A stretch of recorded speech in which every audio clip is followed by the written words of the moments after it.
New at 5, we are learning some new details about the death of a Southeast Columbus woman earlier this year. Her husband is now charged with her murder. I was in the courtroom today as he faced the magistrate. Austin Medek appeared over video from jail. He stood the entire time, but didn't say a word. However, we did get a rundown of what prosecutors say might have happened all the way back on September 10th. The defendant explained that earlier that evening, his wife went to bed around 11:45 p.m. and at approximately 3 a.m.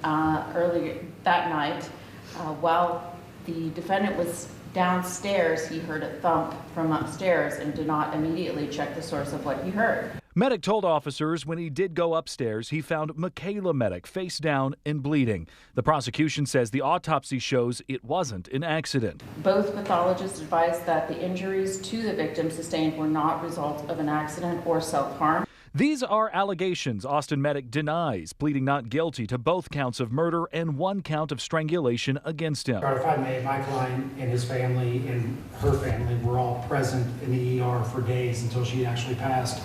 I believe had there been any suspicion of wrongdoing, they would not have allowed my client to be present with his wife. There did appear to be some confusion about a hammer that was found in the bedroom that night and any role it played. He's not accused of hitting her, striking her with a hammer, is he? So there was an accusation of blunt force trauma to the head. In the grand jury summary, I've not heard one allegation that a hammer was used. I know there's a hammer at the scene, but no allegation that was used. And some of Michaela Medek's family were in the courtroom today, and I asked them outside of the courtroom if they had anything to say, but they declined.